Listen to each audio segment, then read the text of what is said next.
Hey guys, Buildzoid here, and today we're going to be taking a look at when MOSFETs fail. And I would like, oh, there we go. Now it's cooperating. Stupid pile of software. Yeah, so we're going to be taking a look at when the high side FET, so that's that one, and the low side FET give up. So this is rather simple in theory. MOSFETs fail when they overheat. Now, the only issue with MOSFETs overheating is that you can't just measure the external temperature of a MOSFET and tell if it's overheating or not.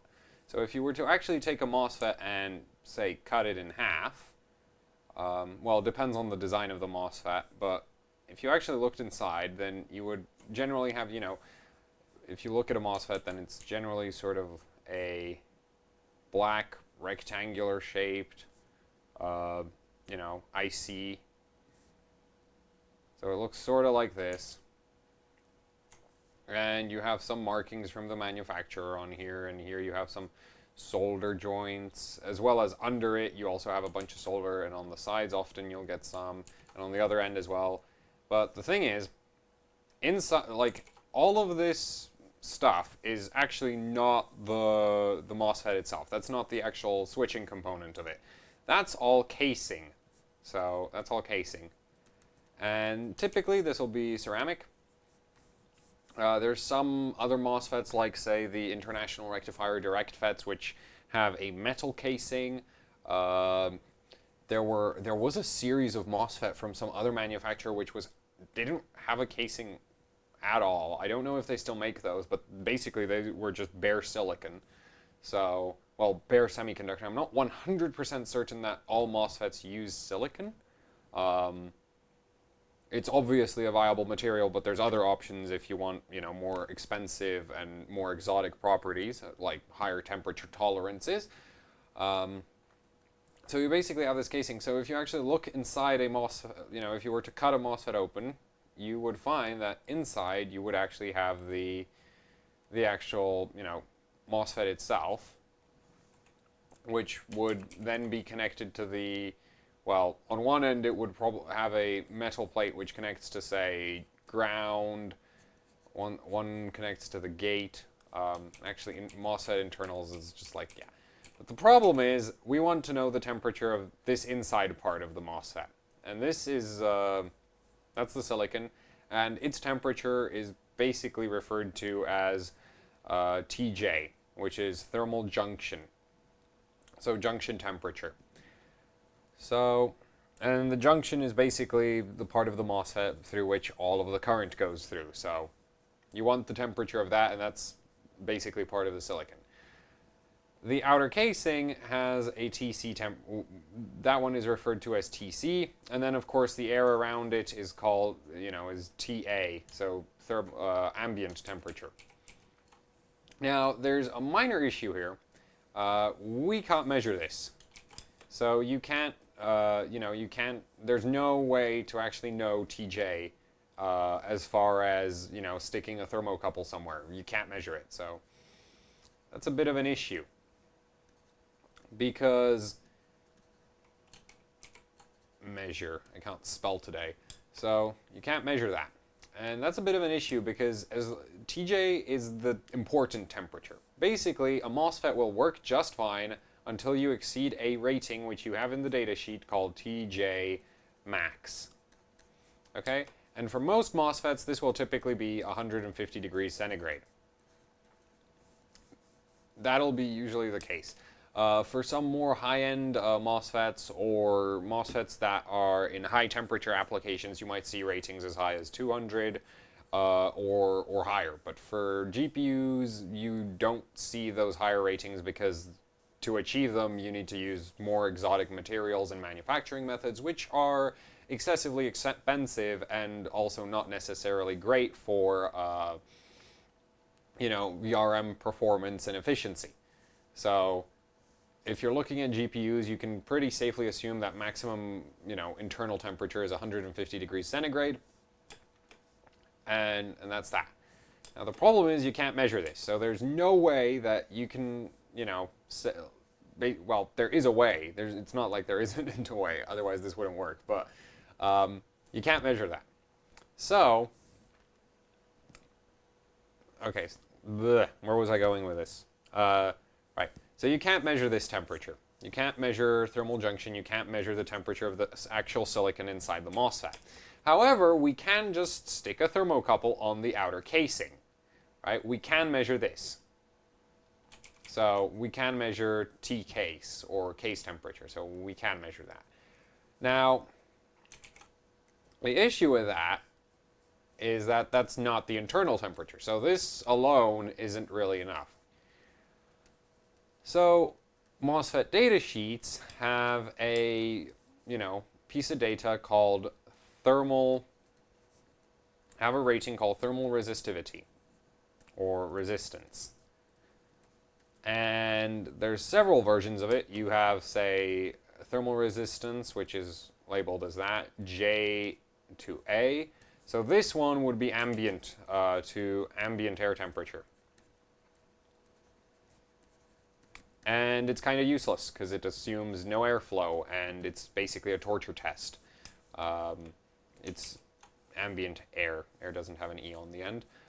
So this one's basically a torture test rating. It is useful for some designs, but it's not really useful for what we're looking at here because we can just measure the case temperature, so we'll just use that one. So there's also R, and I do believe that symbol's called theta JC.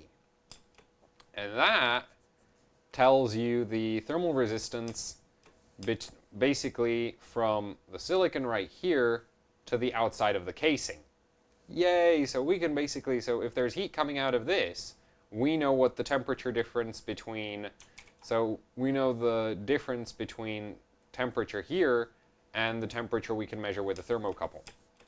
And this will usually range between something like 1 degree per watt and to, I don't think I've seen anything as far high as 10, but yeah, if you had a really bad package, you could basically get as high a temperature as you want.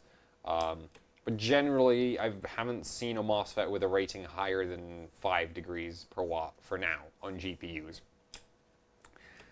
So basically, with this rating, we can very quickly calculate what the maximum amount of power we can, push out of the silicon is for a given temperature, because we can do a very simple calculation, right? This is degrees per watt. So if we multiply this value right here by wattage, like heat, the number of watts of heat that the MOSFET is kicking out, we get the difference between the case temperature and the internal temperature. So if we actually want to know Tj, the equation goes Tj equals Tc, so we can measure that one, plus R theta Jc, and it's that way, Jc, multiplied by heat loss.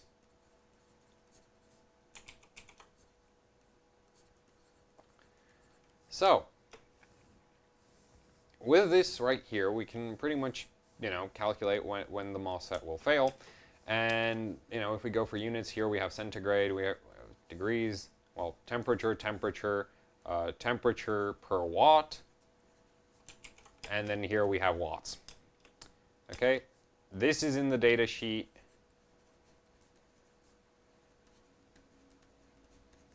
We can measure that.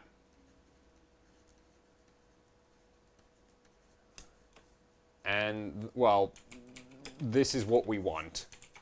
So,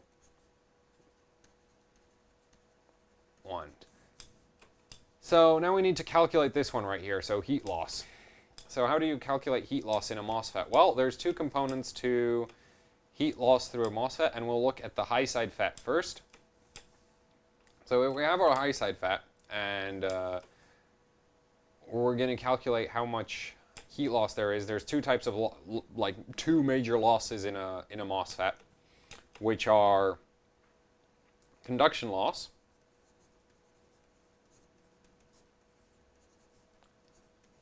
and switching loss.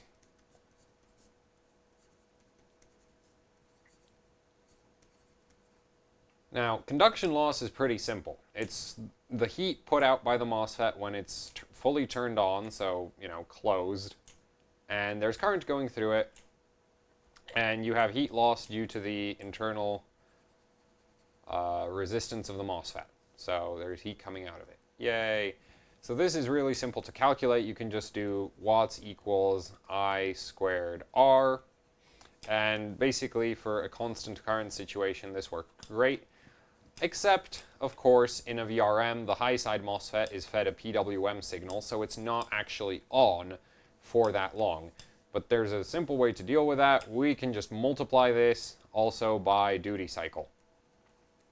So that's the time period that the MOSFET is on for in our PWM signal. So if you have a duty, and we can actually calculate this based on the voltage we want the VRM to spit out. So if we want, say, voltage in divided by V out. And voltage in is 12 volts, because that's from the power supply, so that goes into the VRM. And this is V-core, this is what the CPU wants. So we can just go like 12, well, actually I swapped them around, oops. It's V out divided by V in, not the other way around. So V out divided by V in. So you do that. And so if you want, say, 1.2 volts divided by 12 volts, you get 10% duty cycle, or 0.1. So you just stick that in there and you get your heat loss. Yay! So that's super simple. Now, what if we want switching loss? Well, switching loss is a lot more complicated, and we'll actually look at a graph for... So we have this MOSFET here, and we'll measure the voltage at these 2 points as the MOSFET is switching on and off. So we'll measure from point A to point B, we'll measure the voltage, and we'll measure the current through the MOSFET. And we're going to see something that looks a lot like... Can I cram it in here? Yes, I can cram it in here. So we'll see something that looks like... I don't want this graph to be too big, but... Oh, yay. I can make a big one. No idea where that one ends. Ooh, that's super convenient. Yay! So I just realized that the grid works way better than I thought it would. So we're going to put 12 volts right here at this mark. And we're going to put 0 there. And so we have voltage there. This line down here, that's time. And over on the edge here, we have current. And I'm just going to put 50 amps right there. We're going to go with 50 amps just for the sake of this example. It's not really that realistic. So if we monitor the voltage across that MOSFET, we're going to see something like this. It's going to be flat.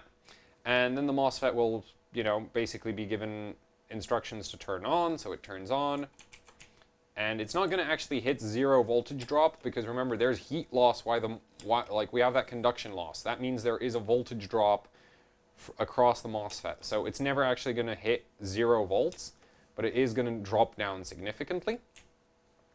So you're going to get that drop. Then the MOSFET is going to be on, fully on for some period of time, and then it's going to return to being off again. And that'll repeat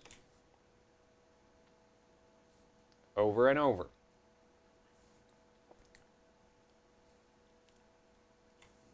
And if you actually track the current through the MOSFET, you'll see something that looks like right here. It'll start up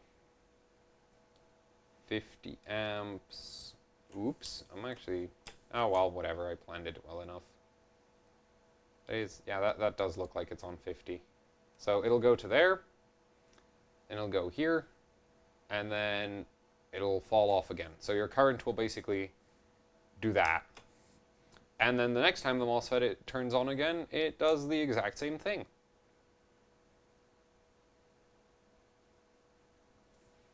Goes up, and then goes down. And this one's a lot steeper on the off, but whatever. Doesn't matter. So, you have this. And this middle section here is the conduction loss, right? The MOSFET is fully closed. It's as turned on as it can be. And that's that equation right there, right? And we have the duty cycle, basically this time period to say here when the next time the MOSFET turns on, that's your duty cycle. So That's your conduction loss right there. Now, how do we calculate? Because basically, if you think about heat loss, as soon as your current is greater than 0, so basically infinitely small time period right after this point, we start getting heat loss. This triangle of current right here is all heat output. And so is this one. And we need to calculate these two, and that'll give us our switching loss. Now the thing is, these two triangles aren't really adjustable, and they occur every time we switch the MOSFET on and off.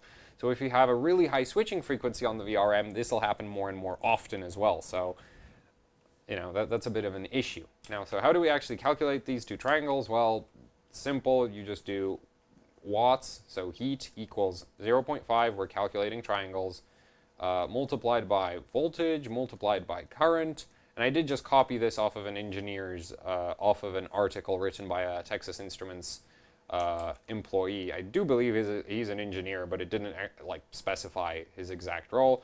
Multiplied by TR plus TF, and TR and TF are this time period, that's TR.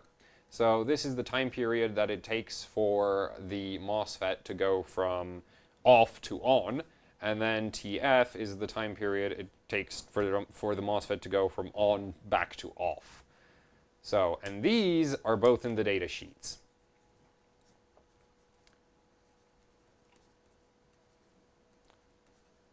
So, those are in a data sheet, and then you multiply it by switching frequency, which I'll just write kilohertz because I can't be bothered spelling out switching frequency. That's way too long.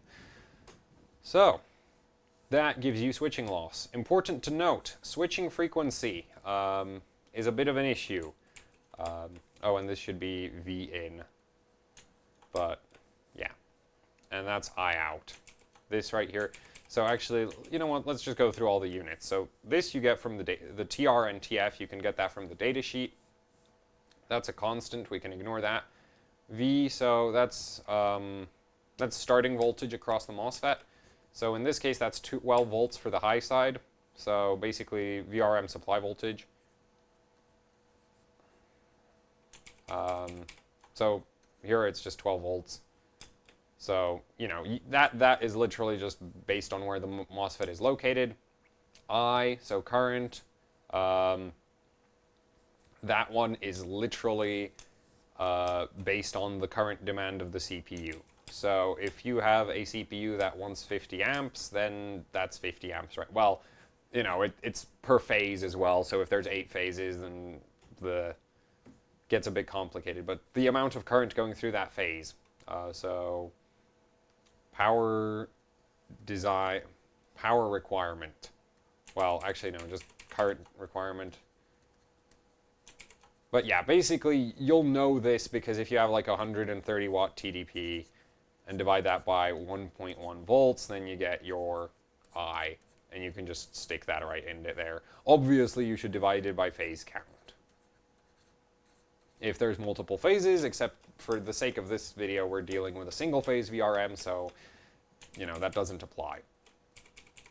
So that's, you know, you can design. Also, the thing is, like, if you look at my VRM current capability calculator, then what I actually did is I reversed all of these equations to actually solve for the current value, because I know the maximum watts based off of this, right? Because we can reverse this to solve for watts. If we put in TJ, so we say we don't want to go above 150 degrees, we know we can keep, we say I can keep the VRM at 100 degrees, or there's over temperature protection. You know, if the VRM shuts down above 100 degrees, then, you know, I can just stick 100 degrees in there and I'll know when that'll happen. And R0JC, that's from the data sheet. So, you know, let's say that's 3. And then I know exactly how much heat loss I can have. And actually, 3 is inconvenient for me. Let's go with 5. So if we do this, then I know that heat loss can be 10 watts. Because 10 times 5 plus 100 is 150. So you can reverse it, and that's what my VRM calculator does. So I get basically that 10 watts. Then I go and take my 10 watts, stick it in there, and then I can, 12 volts, we know that, we got that from the data sheet. I do have to, this is VRM design specific. So this depends on what the manufacturer wants.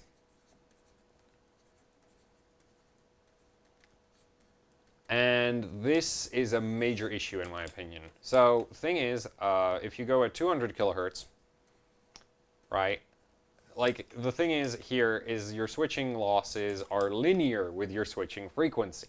So if you go from 200 kilohertz to 400, you've literally doubled the amount of switching losses you are incurring because you're switching the MOSFET on twice as often, and every time you switch it on and off, all of this heat will get released.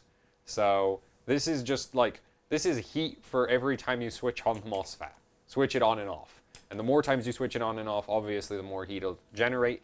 Now the problem is, switching frequency, high switching frequency gets you good transient response and good voltage regulation. So basically, very high switching frequency kills your efficiency. It lowers VRM current capabilities, but it gets you better voltage regulation. So basically, my workaround for this is I just calculate everything with 500 kilohertz, because generally nobody goes above that on their reference design. You don't go above 500 kilohertz because above, like, as you approach 1 megahertz, there start being concerns with a lot of MOSFETs just not working at that point because they can't switch on and off fast enough. So yeah, the VRM calculator, I generally just feed it 500 kilohertz. If I do actually have the card, it is very easy for me to just measure the switching frequency because I do have a very basic oscilloscope which can just about handle the hundreds of kilohertz range. So I can actually measure the switching frequency and just stick that in, and then it gives me exactly what I want. If I'm not sure, I'll just solve for 500 kilohertz because 500 kilohertz is generally as high as anybody would want to run a VRM. So yeah. Oh, and if you're using a VRM with doublers, then, well, if you're measuring from the high side output, well, actually that's sort of details for me that you don't really need to worry about that. But yeah, basically if you're using a doubler and the other way actually to get the switching frequency is you can ask the voltage controller over I2C what its switching frequency configuration is. So you can also do that. That's another way to get that number. But generally, if you're not sure if there's a doubling setup or something, it's easiest to just measure the, if you look at the VRM, stab this place with the oscilloscope and measure to ground. So measure the voltage here to ground, and basically your oscilloscope will show a square wave where you have like a 12 volt spike, and then it'll go back down, and then you'll have another 12 volt spike. And basically, this time period between them will give you the frequency that it's going at. So yeah, that's how I can basically measure it, because I can just measure the voltage going up and down on the high side MOSFET's output. So just, well, basically before the inductor, because on the other side of the inductor you actually get your voltage that the CPU runs on. So yeah. So that's how you can, get switching frequency. Otherwise, I just solve for 500 kilohertz, and that basically eliminates any chance of me overestimating a design. It does mean I'm overly harsh a lot of the time because, many designs you won't run them at 500 kilohertz because the designers are fully aware that it'll make the design kind of crap in terms of power capability, and they can always, you can get more capacitors, higher inductance inductors to compensate for relatively low switching frequency. So there's ways around running really high switching frequency, but generally, high switching frequency kills efficiency, but also huge capacitor banks also do. So it's a careful balance there, and it's very design specific. So yeah. So basically, if you fill all of these in, you can just solve for the current, and then you can get the maximum current rating for that MOSFET and go from there. So for the high side FET, you have 12 volts here, and then you put the data sheet here, and then you can measure this off of the PCB, or you can do what I do and just say it's 500 kilohertz because that's overkill. And this is from the data sheet. So that's your switching losses for the high side MOSFET. So basically, at this point, this covers the high side MOSFET completely. You You have your conduction loss, which is multiplied by your, which is just W I squared R multiplied by duty cycle, and you have your switching loss. And then you just take switching loss and add it to your conduction loss and solve this. So at the end of the day, the full equation to calculate if your TJ is too high is basically TJ equals TC plus thermal resistivity junction to case. Now there's a minor issue with that which we'll have to address before I finish this video. So multiplied by your conduction loss and switching loss, so that'll be I squared R times duty. I'm just going to put duty, otherwise this is never going to fit because I shoved frequency over there. That was very smart of me. Multiplied by duty, then you add your switching loss, which is the whole 0.5 times voltage times current times TR plus TF multiplied by switching frequency. And if you solve this equation, so if you fill in all the, fill in all of these unknowns, you get your thermal junction. And as long as that is less than, TJ max, so you're good. And even if you short-term exceed TJ max, there's not really any issues. It's just if you exceed TJ max for a very long time period, the MOSFET's lifespan is going to be degraded, or the MOSFET can go full-on thermal runaway on you and just blow up. That's the more unpleasant variant of what can happen. But generally speaking, so yeah. So basically, as long as you can solve this and it works out to be less than TJ max, you're safe. If you're exceeding TJ max, well, try not to, is my recommendation there. You can always tweak TC by bigger heatsink. So the thing is, you can't really affect this part of the equation. That's just the MOSFET's properties. You can't really replace the MOSFETs.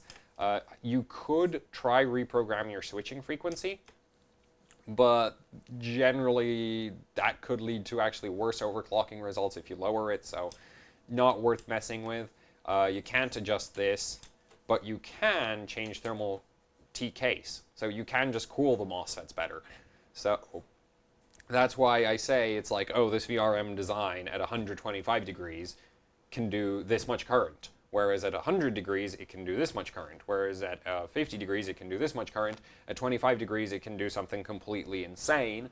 So basically you can just cool a VRM to the point that it handles way more current than it does at higher temperatures, because at the end of the day the TJ is tied to the case temperature. So the junction temperature is tied to case temperature, so you can just change your case temperature.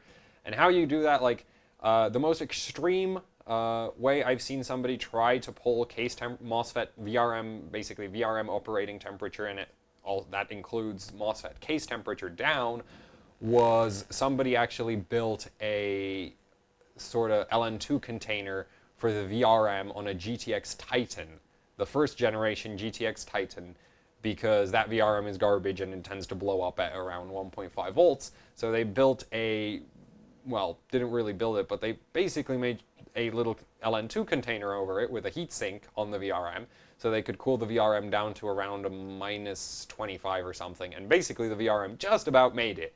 The power quality was crap, but the VRM at least worked at 1500 megahertz and like 1.4, 1.5 volts. So yeah, you can just lower VRM temperature to get more power. Or you can just replace the VRM, which we might be seeing pretty soon, assuming that I succeed the second time I'm trying to do that mod.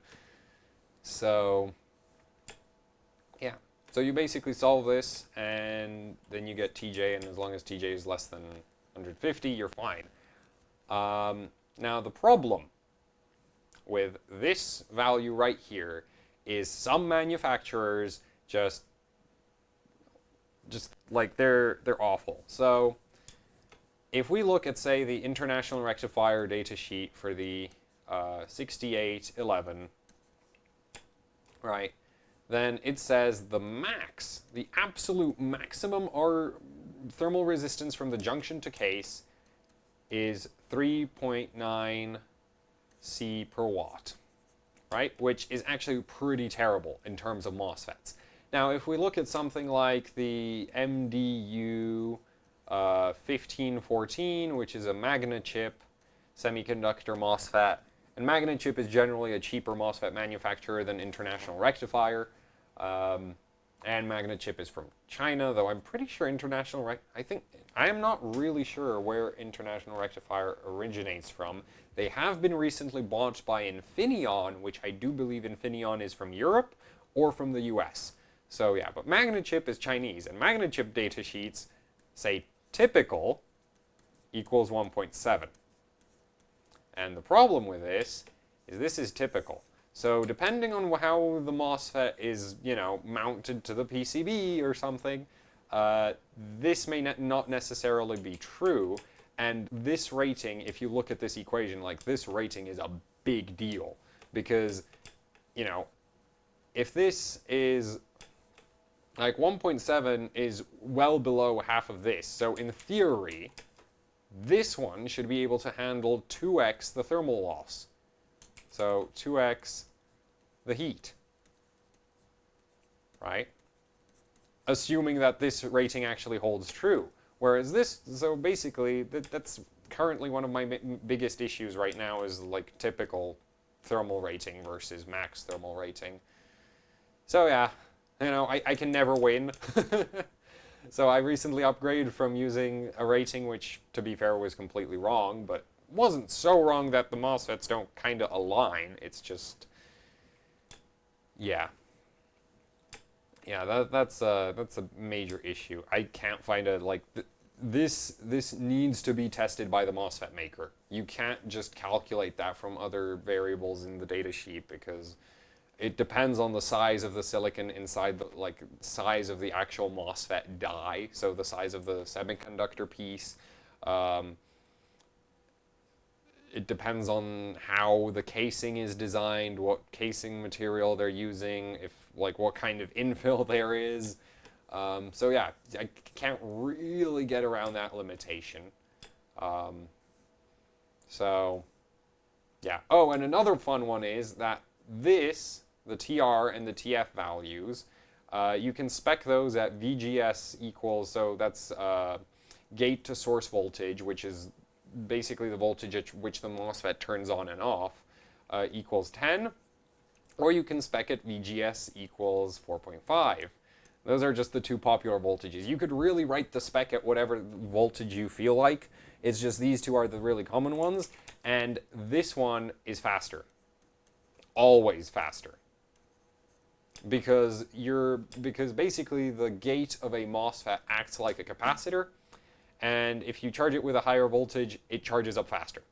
So you get your lower resistance way, way sooner. Like you get the same resistance really, really quick. And this difference in the voltages can account for something like 50 to 25% difference in the TRTF. And if you just cut this part in half, then obviously your switching losses are cut in half as well. So that's also a pain that I have to deal with. But luckily, this can be circumvented with some more calculations, which I'm trying to figure out, which I'm working on getting, which really shouldn't be that hard. It's just, yeah, lots of work. So, and also the other issue is that the data sheets don't necessarily specify capacitance at all the voltages, so that's also fun. I really, really can't win here. I might just end up doing that. I take anything rated at 10 volts and just derate it by that 50% figure or that 25%. Like, choose a middle ground and derate it by that, because, yeah, otherwise it gets really unfair for MOSFETs that don't have a high gate source voltage rating, because they're spec'd at something reasonable instead of something that just makes them look good. So yeah, so that's all about, so we just covered, yeah, so for high side MOSFET you do this. For your low side MOSFET, there's a few small variances. So for high side, so high equals 12. For the low side MOSFET, it will very worst case scenario, it will be diode forward voltage. Forward, and that's basically the voltage drop across the diode inside the MOSFET, forward voltage, and you can get that in the data sheet. So I'm just going to put DS for data sheet. So you can get that from the data sheet, and that's basically the voltage drop across this diode right here, and that's the maximum possible voltage drop across that MOSFET, because obviously if basically all the, well, yeah, that's just how it works. So it starts out at 1 volt. So the low side actually has a really, really small switching losses, because it starts at like diode forward voltage will be like 1 volt or 1.x volts. So it's really, really low forward voltage. Also, if the diode is warmer, actually, I'm not sure if it's warmer or colder on diodes. I'd have to check the data sheet.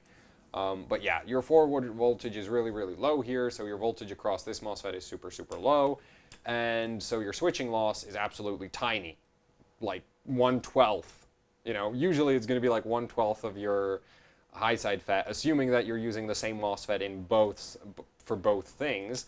Now, the bigger difference is for the low side MOSFET, your duty cycle is the opposite. So instead of 10%, you know, duty cycle, you would calculate it by 1 minus V out divided by V in.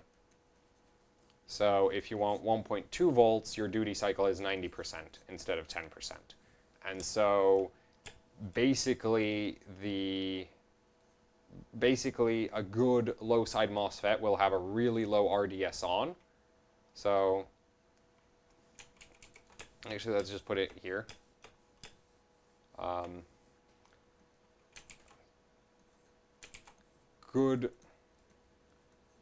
So good low side, well, focus for, actually screw it. Yeah, basically if you want a good low side MOSFET, you want a low RDS on, because the low side MOSFET, the bulk of its losses is this part of the equation, whereas for the high side MOSFET, the bulk of its losses is this equation, well, this part of the equation. And so you want really low TR and TF. If these are really low, because you can't affect the rest of them, right? This is fixed. That's just PSU. That's your PSU right there. That is your CPU wants a certain amount of current. You can't limit that. You can adjust the switching frequency, but as I said, you're going to lose voltage. You're going to basically lose power quality to get extra power. So basically, the only thing you can really do is choose a MOSFET with really, really low TR and TF. Or you can crank up the gate drive voltage as well. So yeah, but not all VRMs offer that. Some Asus motherboards allow you to go into the DigiPlus settings and change it from like 7 volts to 10 volts VRM drive voltage. So basically you can adjust the TR and TF down by changing the voltage that is fed to the gate of the MOSFET. But generally you can't adjust that, so yeah. So you want really low that for high side, you want really low this for low side. If you're pushing really high voltage, then your duty cycle will obviously go up, and your high side will slightly more bias, you know, it'll slightly bias towards that, and your low side will basically get less work to do, because this will basically disappear. This will be, the low side will have less work on the conduction, and the switching losses are still absolutely non-existent, and they haven't really changed. So yeah, that's that for this video. And holy crap, this is 40 minutes long, and I feel like I haven't done a great job, but you know what, whatever. If you still have any questions, which I really hope you don't, you can ask them in the comment section down below. If you would like to see more of these kinds of videos, well, you can also say that in the comments section. If you love AHOC, so this YouTube channel and everything I try to do, well, I guess there's not really a try once it goes up on YouTube. It's done. You know, I have a Patreon. You can go and patronize me, I guess. That's a thing? Yeah, I guess you can go patronize me on Patreon. So yeah, that would help out with other projects. Oh, and you can also like, share, and subscribe. That also helps. Thank you very much for watching, and see you next time.